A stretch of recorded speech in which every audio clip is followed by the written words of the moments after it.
What's up guys, it's And It's Gone, and today we will be doing way too early 2023 season predictions. With opening day less than 10 days away, we've begun to look at what the season could bring for us, and with that comes predictions. With the previous season behind us, it's time to look forward to and predict what the future holds for the MLB. As teams prepare for another season of intense competition, we'll be exploring the predictions for the top players, teams, and key storylines that will shape the 2023 MLB season. This video will go over predictions for major award winners, as well as playoff seeding and, eventually, who will win the World Series. But before we get onto the video, could you guys please hit the like and subscribe button? Currently, only 3% of people who watch my videos are subscribed, so if y'all do, not only would it help me grow my channel, but it also encourages me to create more videos like this one for you guys. And without further ado, let's get on to the video. We'll start with the Rookie of the Years, and in the American League, we go with the pretty heavy underdog in Tristan Casas of the Boston Red Sox. Despite struggling last year to the tune of a 197 batting average, he still posted a 119 OPS plus thanks to his 358 on-base percentage. Simply put, Casas walks a ton, and given a more leveled approach in which Casas can put the ball in play more often while keeping that plate discipline, Casas can post an on-base percentage north of 400 while still posting elite power numbers.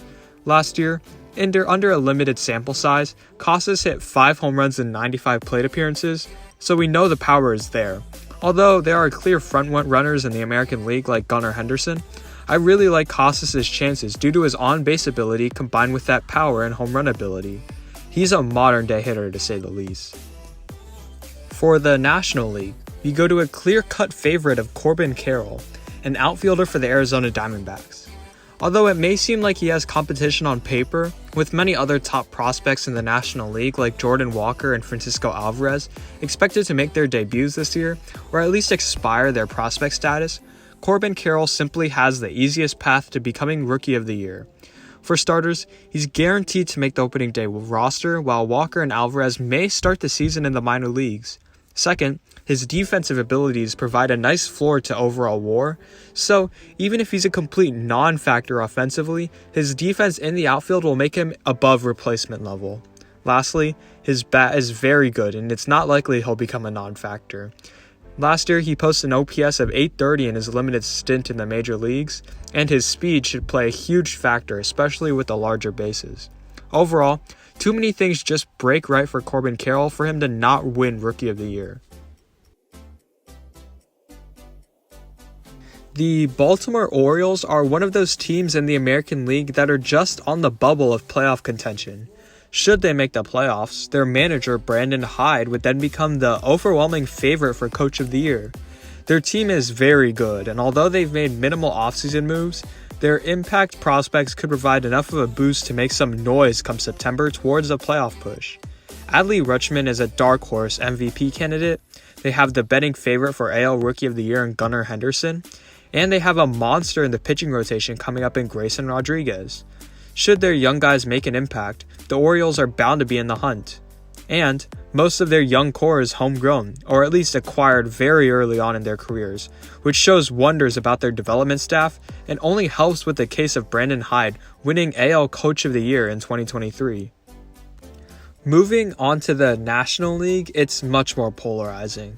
There seem to be locks for almost every single postseason spot, and although the Phillies are the most shaky teams in terms of losing a spot, they still won the pennant and made huge upgrades this offseason.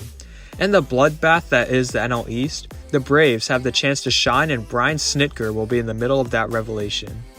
Their entire staff is excellent, turning out major leaguer after major leaguer. Unlike other top teams in the National League who acquired most of their talent after they've shown themselves on the major league stage, the Braves have really developed their guys, speaking wonders about their coaching team. It seems like every year the Braves turn out 1 or 2 star major leaguers that impact the team, and with Vaughn Grisham becoming the everyday guy at shortstop with Dansby Swanson leaving, we may see that continuing. Should the Braves remain in the playoff hunt, Brian Snitker is my guy for Coach of the Year in 2023, and they don't even have to win the division for this to be my pick. Surviving the daunting NL East should be enough to show what the team is made of. The Cy Young is difficult to predict in the American League. The winner last year in Justin Verlander is gone, and there are a couple of pitchers that each have a case, including Shane McCallahan. However, I'm going to go with Dylan Cease of the Chicago White Sox. Cease has always had great stuff, ranking in the 90th percentile in fastball spin rate and velocity every year with the White Sox. But this year, he finally put it all together by pitching 184 innings to the tune of a 2.2 ERA. All Cease needs to do is repeat this season to win the American League Cy Young, but I think that he can get even better than this. Despite posting a 2.2 ERA, he still walked 3.8 batters per 9 innings, which not only hurts his ERA because he's giving up more base runners, but he also has to throw more pitches, which overall hurts his volume. Cease can improve this by limiting his walks, and then we have a magical season on our hands, in which he not only posts great ERA numbers, but possibly pitches 200 to 190 innings. Spencer Strider is a bold pick for the NL Cy Young, and I'm going to go with it. He was elite last year with a 2.69 ERA in only 131 innings, and expected metrics like expected batting average and expected slugging back up that his ERA was no fluke. The only reason he really wasn't in the Cy Young conversation was his volume in that he only pitched 131 innings. However, Spencer Strider was a reliever for a decent part of the season last year, and given that he's now going to be the ace for the Braves this year, I don't think it's far-fetched for him to pitch 180 innings with the same dazzling numbers due to some elite spin rates and velocity. Alcantara does feel like the heavy favorite here due to his stuff, but Strider's stuff is just as good, and if Alcantara slips up just a little bit from his magical 2022 season, then Strider has the potential to win it all. Moving on to the MVPs of each respective league, and in the American League, we have an obvious one in Shohei Ohtani. Every year, he's just doing something so magnificent that we need a historic year just to challenge for MVP. In 2022, Ohtani actually improved upon his MVP season, with 36 more innings pitched and an ERA plus of 172, while still keeping his OPS plus in elite territory.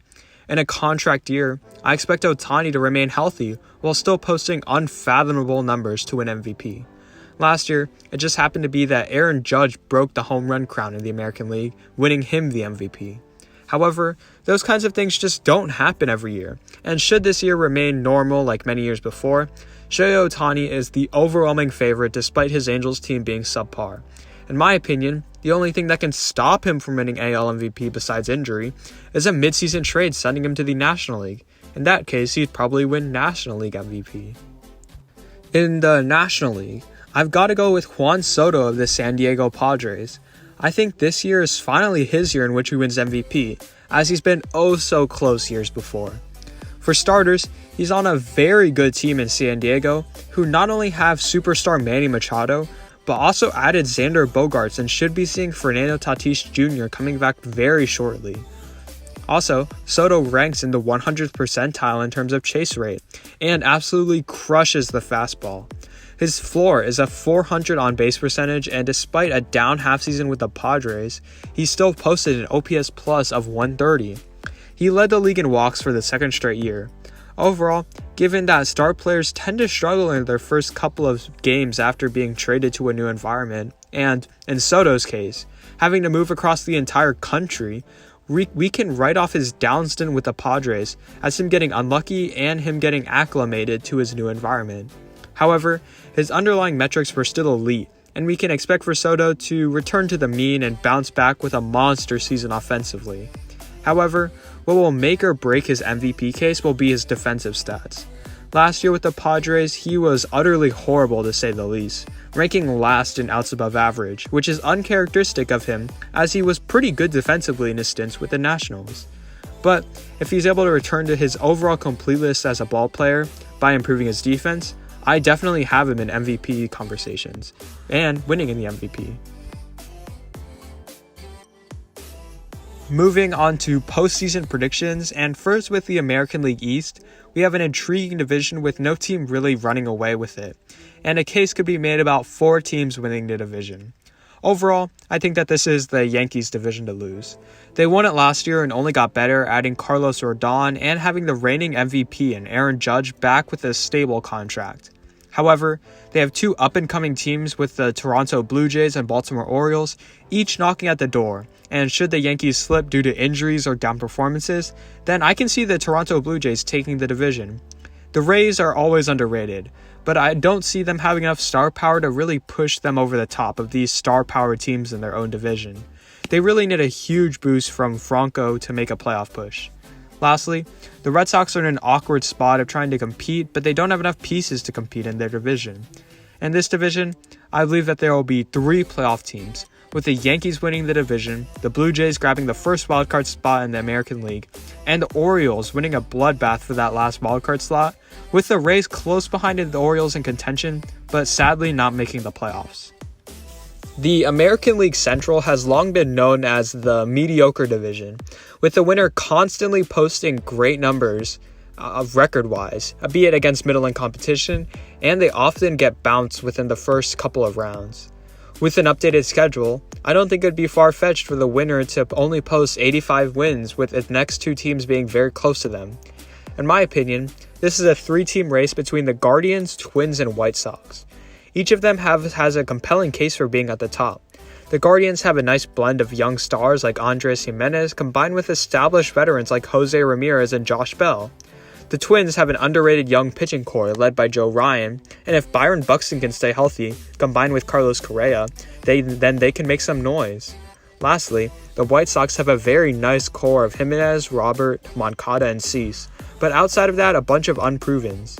Overall, while it does feel like the Guardians are the favorites in this division, I think that the Twins stay healthy this time, and Buxton provides a season worthy of MVP votes, and they narrowly win the division with the Guardians close behind them in the White Sox, followed by Detroit and Kansas City, who, although they have some nice young pieces, really don't have enough to make a push for a division title.